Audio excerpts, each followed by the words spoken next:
इसमें हिंदी मीडियम और regional languages की पार्टिसिपेशन और रिजल्ट आप कैसे देखते हो?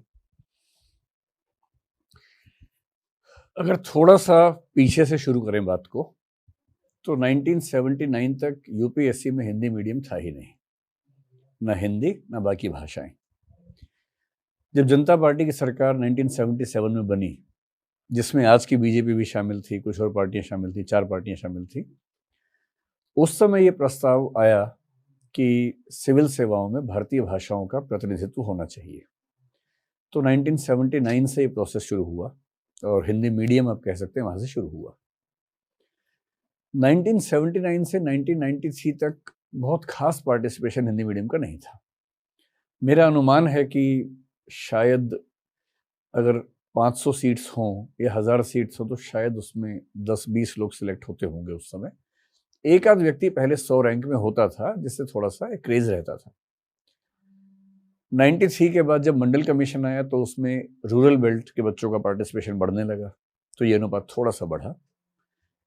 जो गोल्डन फेज था वो 2002 से 2008 के बीच में था, जब हम लगभग 8, 9, 10, 11% रिजल्ट फाइनल रिजल्ट में हिंदी मीडियम का देख पा रहे थे उस समय। फिर प्रीलिम्स का पाठ्यक्रम चेंज हुआ 2011 में, जिसने काफ़ी बड़ा नुकसान पहुंचाया। 2013 में मेंस का सिलेबस चेंज हुआ, ऑप्शन सब्जेक्ट 2 से 1 रह गए, जीएस की वेटेज बढ़ गई। सही बात यह है कि उन स्ट्रक्चरल चेंजेस जो 2011 और 13 में हुए, उसके बाद से हिंदी मीडियम और बाकी भाषाओं का रिजल्ट काफ़ी कमज़ोर स्थिति में आ गया।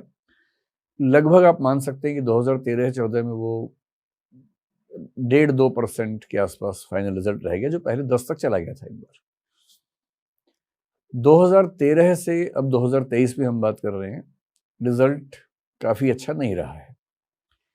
पिछले साल हिंदी मीडियम की बात मैं करूं तो 24 बच्चे सिलेक्ट हुए हिंदी मीडियम से, जिनमें कुछ का रैंक काफ़ी अच्छा है, 18वां रैंक है, 22वां रैंक है। कुल 24 बच्चे पिछली बार थे, जो कि मोटे तौर पर आप कह सकते हैं कि 3% के आसपास रिजल्ट है, 3, 3.25 के आसपास, लेकिन रिजल्ट तो कम ही है। पिछले 2 साल से हमने इसमें कोशिश करनी शुरू की है एक नए तरीके से। एक हमने मेंटरशिप प्रोजेक्ट नाम से एक स्कीम शुरू की है, प्रीलिम्स के लिए भी, मेंस के लिए भी। मेंस में पिछली बार पहली बार किया और हिंदी मीडियम से जितने बच्चे मेंस दे रहे थे उन सबको उसमें जोड़ने की कोशिश की। कुछ बच्चे ऑनलाइन कनेक्ट हुए, कुछ बच्चे ऑफलाइन कनेक्ट हुए। ऑफलाइन में हमने एक लाइब्रेरी बनाई जो 24/7 खुलती है। हमारी एक टीम उनके साथ काम करती है। उनको रोज़ आंसर राइटिंग का अभ्यास करवाना, पूरे पूरे पेपर लिखवाना, चेक करना, सुझाव देना, ठीक करना, ये प्रोसेस हम करते हैं। पिछले साल जब यूपीएससी का मेंस का रिजल्ट आया तो उसमें लगभग 19% रिजल्ट था। 19% का मतलब यूपीएससी मेंस 10,000 लोगों ने दिया तो उसमें 1900 बच्चे मेंस से पास हुए। हमारे मेंटरशिप प्रोजेक्ट में करीब 65 बच्चे वहां बैठते थे, उनमें से 51 का सिलेक्शन हुआ, जो कि 80% के आसपास था। तो ये हमारे लिए बड़ी उपलब्धि थी और हमें इससे ये कॉन्फिडेंस आया कि हिंदी मीडियम के बच्चे भी अगर थोड़ी सी रिगरस प्रैक्टिस का मौका मिले, गाइडेंस मिले, तो अच्छा कर सकते हैं। 2022 का अभी एग्जाम चल रहा है, मेंस का रिजल्ट आ गया है, इंटरव्यू शुरू होने वाले 5-7 दिन के बाद से। हिंदी मीडियम के बच्चे शायद 7 फरवरी के आसपास से उनके इंटरव्यू शुरू होने वाले हैं। मैं आपको बता देता हूं, हालांकि अब तक मैंने किसी को बताया नहीं है, इस बार हमारी लाइब्रेरी में करीब 120 बच्चे हिंदी मीडियम के मेंस मेंटरशिप में थे और उन 120 में से 110 बच्चे इंटरव्यू दे रहे हैं। और इसके अलावा अगर मैं पूरा बताऊं तो मेंटरशिप से कुल 133 और बाकी को जोड़ लें तो 154 बच्चे हमारे टच में हैं जो इंटरव्यू दे रहे हैं। और मेरा अनुमान है कि इस साल हिंदी माध्यम का रिजल्ट लगभग 15 साल के बाद एक अच्छा रिजल्ट आने वाला है। थोड़ा सा यूपीएससी ने अपने सिस्टम में चेंजेस किए पिछले साल से। निबंध के पेपर को उन्होंने काफ़ी अमूर्त बनाया है और एब्स्ट्रैक्ट निबंध पूछने से भी हिंदी माध्यम के बच्चों को फ़ायदा मिलता हुआ दिख रहा है, क्योंकि वो ह्यूमैनिटीज़ के बैकग्राउंड से ज़्यादा हैं। जो ह्यूमैनिटीज़ से बच्चे होते हैं उनके लिए लिखना अमूर्त विषयों पर तुलनात्मक रूप से आसान होता है। तो मेरा अनुमान है कि बहुत हताश होने की ज़रूरत नहीं है। ये ज़रूर है कि अगर मैं अंग्रेजी और हिंदी की बात सामान्य रूप से करूं, देखिए सबसे आसान दुनिया में काम है उंगली उठाना। जिसको चाहे जब बुरा कहिए, इससे आसान कोई काम नहीं। तो ये कहना कि हिंदी माध्यम का रिजल्ट खराब है, इसने खराब कर दिया, उसने खराब कर दिया, ये तो सबसे आसान काम है। स्ट्रक्चरल लेवल पर समझना, प्रॉब्लम का सही तरीके से समाधान करना, वो बड़ी बात है। हिंदी अंग्रेजी की समस्या मूल रूप से लिंग्विस्टिक नहीं है, ये सोशो लिंग्विस्टिक प्रॉब्लम है। यानी किसी लैंग्वेज का सोसाइटी में क्या स्थान है, उसको बोलते हैं सोशो लिंग्विस्टिक्स।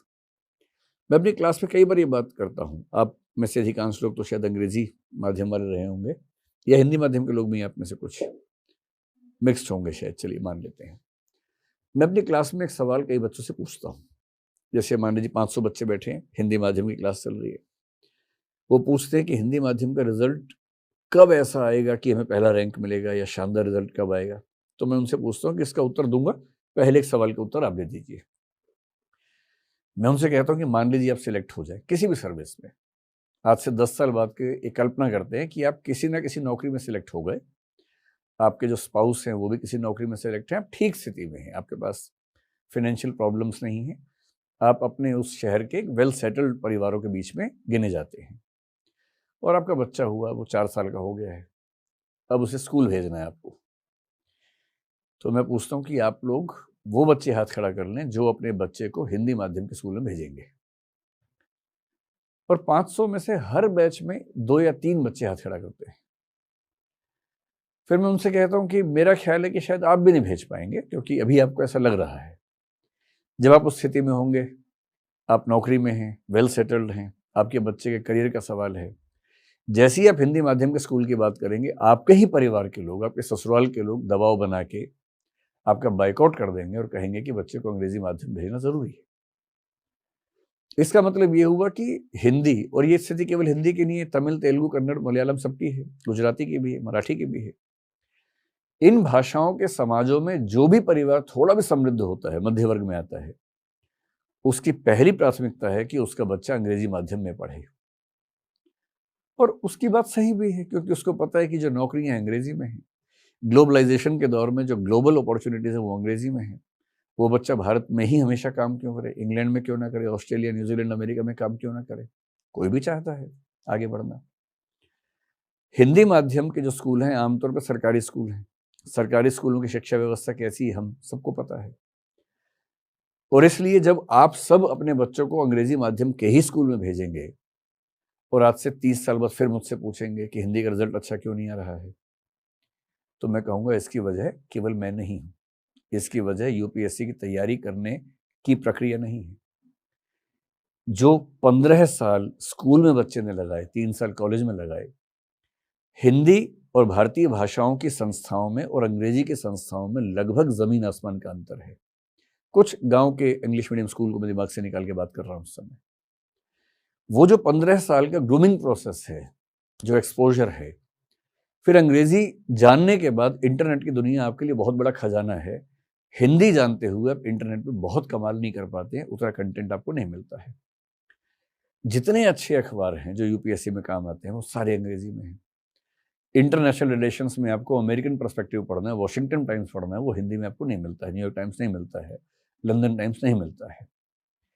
ज्ञान की दुनिया में अंग्रेजी का वर्चस्व, और अंग्रेजी के बाद आप कह सकते हैं फ्रेंच का, जर्मन का, जापानीज का वर्चस्व इतना ज्यादा है कि हकीकत यह है कि हिंदी उस दुनिया में नहीं टिकती है। ऐसे बच्चे जो बचपन से हिंदी माध्यम में कम चीजों के साथ बड़े हुए हैं, उन बच्चों से लड़ने के लिए तैयार करना, जो हमेशा से बेहतर परिस्थितियों में रहकर अच्छे कंटेंट के साथ, अच्छी सुविधाओं के साथ आए हैं, ये मजाक नहीं है। ये मेरे चाहने से, यहाँ तक कि प्रधानमंत्री जी के चाहने से भी नहीं होने वाला है। इसके लिए पूरे समाज को प्रयास करना पड़ेगा। और समाज प्रयास क्यों करेगा? समाज का हर आदमी क्या चाहता है कि मेरे बच्चों की जिंदगी बेहतर हो जाए। वो अपने बच्चों को अंग्रेजी माध्यम में पढ़ाता है, उसकी भी बात अपने हिसाब से सही है। इसलिए सोशो लिंग्विस्टिक सवालों को केवल यूपीएससी के दायरे में रखकर देखना ठीक नहीं है। जहां तक मेरा मानना है, अगर आप हिंदी के भविष्य की बात मुझसे पूछें, मनोरंजन की भाषा के तौर पर अंग्रेजी हिंदी को भारत में कम से कम अभी 200-400 साल तक नहीं हरा पाएगी। बोलचाल की भाषा के तौर पर हिंदी को हराना अंग्रेजी के लिए लगभग नामुमकिन है, कम से कम 200-400-500 साल तक। इसलिए आप देखेंगे कि अंग्रेजी माध्यम में पढ़ने